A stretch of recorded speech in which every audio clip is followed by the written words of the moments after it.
மீண்டும் திராவிட முன்னேற்ற கழகத்தின் ஆட்சி மட்டும் தமிழகத்தில் அமைந்தால், ரஜினிகாந்த் சொன்னதை நான் மாற்றி சொல்கிறேன், போராட்டங்களால் நாடு சுடுகாடாகும் என்று சொன்னார் அவர். திராவிட முன்னேற்ற கழகம் மீண்டும் ஆட்சிக்கு வந்தால் அந்த கணத்திலேயே மயானமாகிவிடும். மறந்து விட்டீர்களா நீங்கள்? 2006 இருந்து 2011 வரை இடைப்பட்ட 5 ஆண்டு காலம் அவனவன் சொத்தை அவனவனால் காப்பாற்ற முடிந்ததா? சொந்த சொத்தை காப்பாற்ற முடிந்ததா? சொத்தை வைத்துவிட்டு அமெரிக்கா செல்வான், அவன் திரும்பி வந்து பார்த்தால் அவன் சொத்தில் வேறு எவனோ கட்டிடம் கட்டி கொண்டிருப்பான்.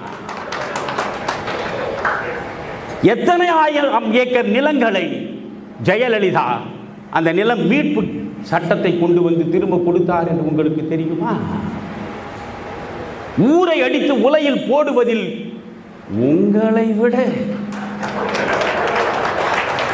தேர்ந்த மனிதர்கள் யாருமே கிடையாது. கலெக்ஷன், கமிஷன், கரப்ஷன் என்று திரும்ப திரும்ப ஸ்டாலின் சொல்கிறீர்களே, இந்த கலெக்ஷனையும் கரப்ஷனையும் கமிஷனையும் தமிழ்நாட்டில் அறிமுகப்படுத்திய புண்ணியவான்களே நீங்கள் தானே. நீங்கள் பேசலாமா என்று இதை பேசலாம். யார் பேசலாம்? காமராஜ் இருந்தால் பேசலாம், கக்கன் இருந்தால் பேசலாம், வாசன் பேசலாம், பொன் ராதாகிருஷ்ணன் பேசலாம், தமிழறிஞ மணியன் பேசலாம். நீங்கள் பேசக்கூடாது. தமிழ்நாட்டில் நிர்வாகத்துறையில், ஆட்சி துறையில் எந்த ஊழல் எப்படி பிறந்தது என்று நீங்கள் ஆய்வு செய்தால் அது தொடங்குகிற இடம் கோபாலபுரமாகத்தான். நீங்கள் யோசித்து பாருங்கள். நாளையே நாங்கள் ஆட்சிக்கு வந்து இப்படிதான் வந்து விட்டார்கள்.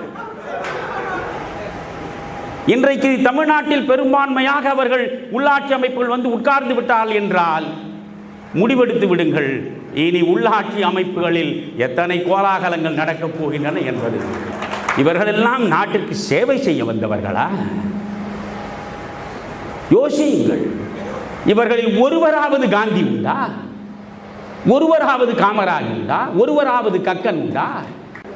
நான் ஆச்சாரிய கிருபலானி அவர்கள் இந்திய தேசிய காங்கிரஸ் கட்சியிலேயே மிக நீண்ட காலம் சுதந்திர போராட்ட சூழலில் பொதுச் செயலாளராக இருந்தவர்.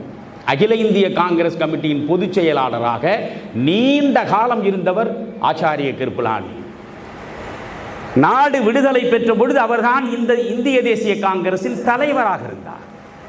நாட்டு பிரிவினையில் கையெழுத்து போடுகிற பொழுது நேரு ஒரு கையெழுத்தும் ஆச்சாரிய கிருபலானி ஒரு கையெழுத்தும் தான் போட்டிருக்கிறார்கள்.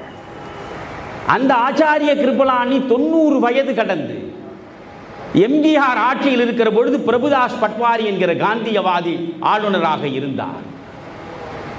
அந்த ஆளுநர் மாளிகையில் ஆச்சாரிய கிருபலானி வந்து அமர்ந்திருந்தார். நாங்கள் சில பேர் அவரை சந்திப்பதற்கு என்று சொல்வதை விட தரிசிப்பதற்கு சென்றோம். அப்படி ஒரு மனிதனை எல்லாம் இன்று பார்க்க முடியாது. அவரிடம் பேசிக் கொண்டிருந்த பொழுது இந்த தமிழ்நாட்டில் இருக்கக்கூடிய கட்சி நிலவரங்கள் குறித்தெல்லாம் அவர் கேட்டார். அப்பொழுது அந்த நேரத்தில் ஜனநாயகம் குறித்த ஒரு அற்புதமான விளக்கம் கொடுத்தார். நான் அதை பதிவு செய்திருக்கிறேன். In democracy we have no choice to choose between good and evil. We have only choice to choose between greater evil and lesser evil என்றார்.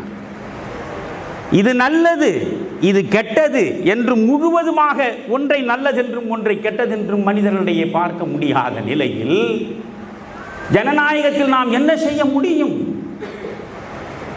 இருக்கக்கூடிய தீமைகளில் சிறிய தீமை எது என்று பார்த்து அந்த சிறிய தீமைக்கு வாக்களிப்பதை தவிர ஜனநாயகத்தில் வேறு வழி இல்லை. உங்களிடம் நான் கொத்தடிமையாக இருக்க வேண்டுமா என்ன?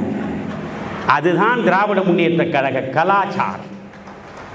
ஏதாவது ஒன்றை கொடுத்து காலம் முழுவதும் அவனை தன் கொத்தடிமையாக்கிக் கொள்ள முயல்வதுதான் அவர்கள் கலாச்சாரம். காங்கிரஸை பற்றி சொல்ல வேண்டியது இல்லை, இதை மட்டும் நான் சொல்லி முடிக்கிறேன். இவர்களுக்கு என்ன யோகியதை இருக்கிறது? முஸ்லிம் மக்கள் இஸ்லாமியர்களுக்காக கண்ணீர் விடுவதற்கு உங்களுக்கு என்ன யோகியதை? நெருக்கடி காலத்தில் டெல்லியிலே இருக்கிற ஜும்மா மசூதிக்கு பக்கத்திலே இருந்த அத்தனை முஸ்லிம்கள் குடியிருப்புகளையும் இடித்து தரைமட்டமாக்கி தகர்த்தவர்கள் தானே நீங்கள். உங்களுக்கு என்ன இஸ்லாமியர்களை பற்றி பேச அருகதை? நான் பேசலாம். அந்த நெருக்கடி காலத்தில் இந்த இஸ்லாமியர்களுக்காக ஓங்கி குரல் கொடுத்தவன் தமிழறிவு மணியன். நான் பேசலாம், நீங்கள் பேசலாமா? 2006 மன்மோகன் சிங் ஆட்சியில் சச்சார் கமிட்டியை கொண்டு வந்தீர்கள். அந்த சச்சார் கமிட்டியின் அறிக்கை என்ன சொல்கிறது? இந்தியாவிலேயே சமுதாய அளவிலும் பொருளாதார அளவிலும் தாழ்ந்து கிடக்கக்கூடியவர்களாக இஸ்லாமியர்கள் இருக்கிறார்கள் என்று சச்சார் கமிட்டி அறிக்கை கொடுத்தது. 2006 அறிக்கை வந்தது.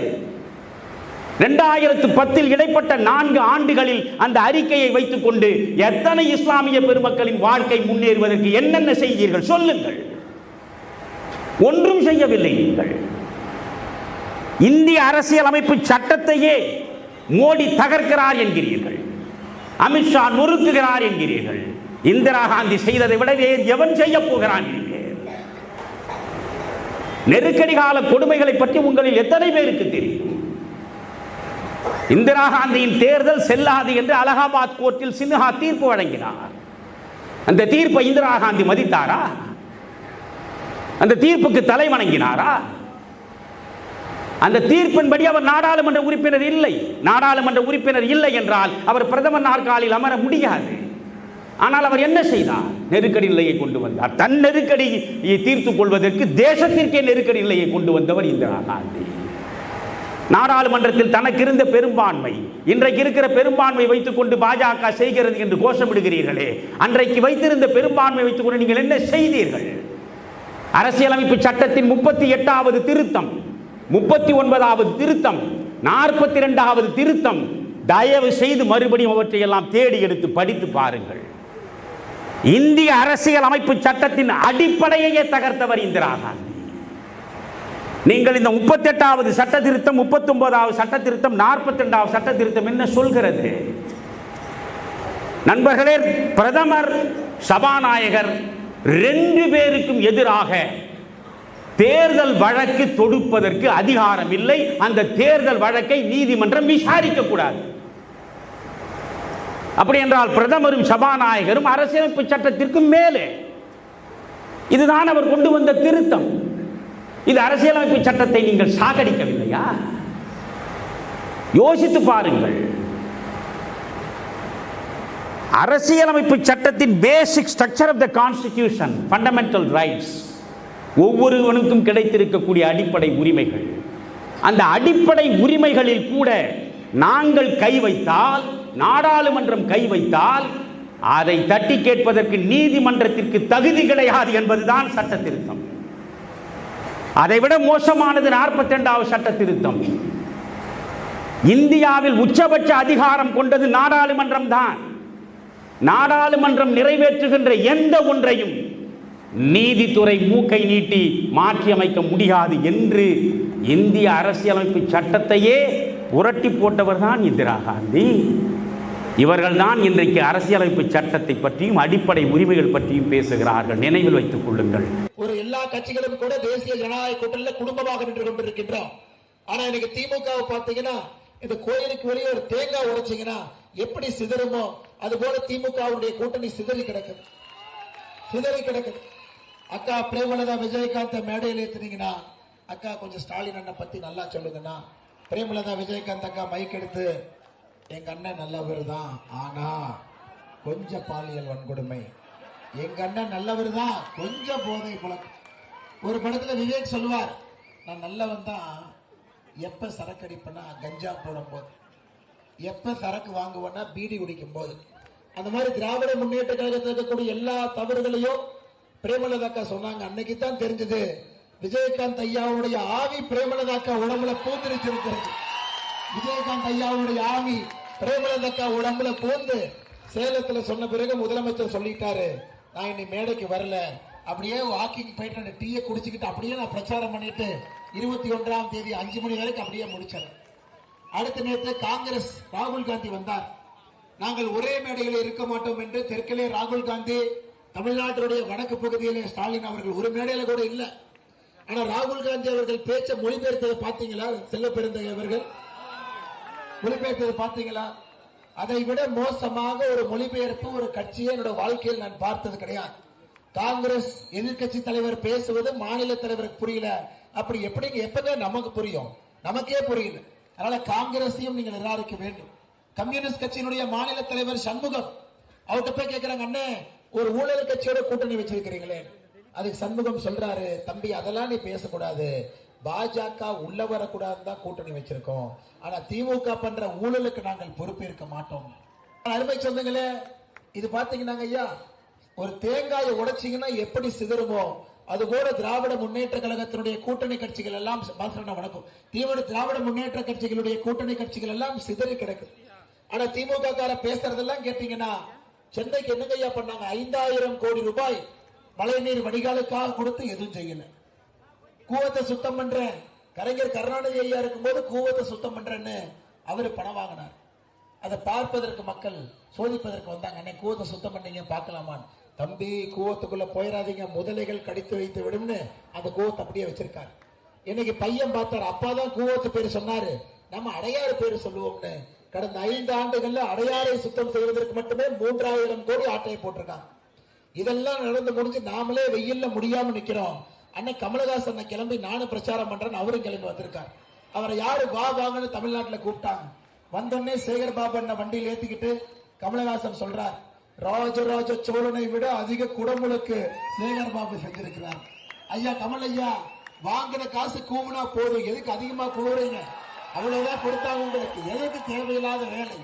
அருமை சொந்தங்களே, இந்த முறை சென்னையில மிக தெளிவாக நாம் பார்த்து கொண்டிருக்கின்றோம். எப்பவுமே திராவிட முன்னேற்ற கழகம் சொல்லுவாங்க, எங்க கோட்டை எங்கள் கோட்டை எங்கள் கோட்டை என்று சொல்வார்கள். நீங்கள் எல்லாம் சேர்ந்து அதிலே ஓட்டை போட்டு விட்டீர்கள். அன்பு சொந்தங்களே, திராவிட முன்னேற்ற கழகம் எங்கேயும் கூட சென்னையிலே வெற்றி பெறுவதற்கு வாய்ப்பு இல்லை. திராவிட முன்னேற்ற கழகத்தினுடைய ஆட்சியில கடந்த 5 ஆண்டு காலமாக குற்றவாளிகளுடைய புகலிடமாக அண்ணா அறிவாலயம் இருந்து கொண்டிருக்கிறது. திராவிட முன்னேற்ற கழகத்தினுடைய அலுவலகம் இருந்து கொண்டிருக்கிறது. அண்ணா பல்கலைக்கழகத்தினுடைய மாணவியை பாலியல் வன்கொடுமை செய்த குற்றவாளி திராவிட முன்னேற்ற கழகத்தினுடைய பிரமுகர் ஞானசேகரன் என்பது உங்களுக்கு தெரியும். அவருடைய மனைவி அண்ணா பல்கலைக்கழகத்தில் வேலை பார்க்கிறாங்க. ஒரு பாசம் வாங்கிக்கிறாரு. உதயநிதி ஸ்டாலின் அண்ணா பல்கலைக்கழகத்துடைய சிண்டிகேட் மெம்பராக இருக்கக்கூடிய காலத்துல கேட்ல யாருமே திராவிட முன்னேற்ற கழகத்தினுடைய கொடியை போட்டிருந்தால் சோதனை செய்யாம அண்ணா பல்கலைக்கழகத்தில் எல்லா திமுக வண்டி அனுபவிக்கிறாங்க. அண்ணா பல்கலைக்கழகத்தில் எந்த சிசிடிவி கேமராவும் கூட வேலை செய்யல. ஆனா சிண்டிகேட் உறுப்பினராக உதயநிதி ஸ்டாலின் இருந்திருக்கிறார். அதை பயன்படுத்தி உள்ள போய் பாலியல் வன்கொடுமை செய்து அதெல்லாம் வெளியே வந்த பிறகு இவர்களுக்கெல்லாம் திராவிட முன்னேற்ற கழகத்துடைய தலைவர்கள் முட்டுக் கொடுத்துக் கொண்டிருந்தார்கள் என்பது உங்களுக்கு தெரியும். ராமாபுரத்தில் ஒரு பெண் காவலருக்கு பாலியல் தொல்லை கொடுத்த திராவிட முன்னேற்ற கழகத்துடைய நிர்வாகி கண்ணன் என்பதை நீங்கள் மறந்துவிடக் கூடாது. பெண் காவலரை பாலியல் சீண்டல் செய்த 129வது வட்ட திமுக இளைஞரை நிர்வாகி பிரவீன் ஏகாம்பரம் ஐயா கீழே மட்டும் விடல, ஏர் ஹோஸ்டஸ் விமானத்துல பாருங்க, இவனுக்கு பொழைச்ச பொழப்புக்கு ஏர் ஹோஸ்டஸ் விமானம் கீழே இருக்கக்கூடிய நம்முடைய சகோதர சகோதரிகளுக்கு எல்லாம் பாலியல் வன்கொடுமை செய்துவிட்டு சமீபத்தில் இண்டிகோ விமானத்துல டெல்லி செல்லக்கூடிய இண்டிகோ விமானத்துல ஒரு திமுகவினுடைய கவுன்சிலர் பிரபாகரன் விமான பணிப்பெண்ணிடம் மிக தவறாக நடந்து அவங்க விமானத்தை இறக்கி பிடிச்சு டெல்லி போலீஸ் கொடுத்தாங்க. இந்த மாதிரி பட்டியல் திராவிட முன்னேற்ற கழகத்தினுடைய ஆட்சியில மிகப்பெரிய பட்டியல். அடுத்து போதைப் பொருள். யாரு திமுக காரன் போதைப் பொருள் வித்து மாட்டான்னு பாத்தீங்கன்னா சர்வதேச போதைப் பொருள் கடத்தல் மன்னன் ஜாஃபர் சாதிக் என்பது உங்களுக்கு தெரியும். ஒரு திமுக காரன் குவாலிட்டி நல்லா இருக்கணுங்கிறதுக்காக வீட்டிலேயே போதைப் பொருள் தயாரித்து மாற்றிய நிர்வாகியினுடைய மகன் கிஷோர். போதை மாத்திரை விற்பனை செய்த திராவிட முன்னேற்ற கழகம் 53வது வட்ட வர்த்தக அமைப்பாளர் பாபு. அடுத்து நம்ம திருவள்ளூர் மாவட்டம் பாருங்க, ஆம்ஸ்டாம் கொலை வழக்கில் சம்பந்தப்பட்ட திமுக நிர்வாகி புகைப்படத்தை காமிச்சங்க சதீஷ், அருள், ஸ்ரீனிவாசன் 3 பேருமே நேரடியாக அமைச்சர் நாசர் அவர்களுடைய தொடர்பில் இருக்கக்கூடிய 3 திராவிட முன்னேற்ற கழகத்தினுடைய நிர்வாகிகள். அருமை சொந்தங்களே, திருவள்ளூர் சென்னை மாவட்டத்தில் மட்டுமே கோயில் சொத்து அபகரிக்கிறாங்க. இங்க இருக்கக்கூடிய தொழிற்சாலையை மிரட்டி பணம் வாங்குறாங்க. எம்என்சி நிர்வாகத்தில் மிரட்டி பணம் வாங்குறாங்க. திருவள்ளூர்ல 50 லட்சம் மதிப்பிலான மின் வயர்களை திருடிய திமுக இளைஞரணி அமைப்பாளர் ஆண்ட்ரூஸ் ஐயா நாசர்ல இருந்து ஆரம்பித்து திமுகவுடைய கடைசி நிர்வாகி வரை எல்லோரும் கொள்ளையடிப்பது, கொலை செய்வது, மக்களை சுரண்டுவது, சட்டமன்றத்தில் ஒரு கேள்வி கூட கேட்காம 5 ஆண்டு காலத்தையும் இந்த உறுப்பினர் ஓட்டியிருக்கின்றார் என்பதை நீங்கள் மறந்துவிடக் கூடாது.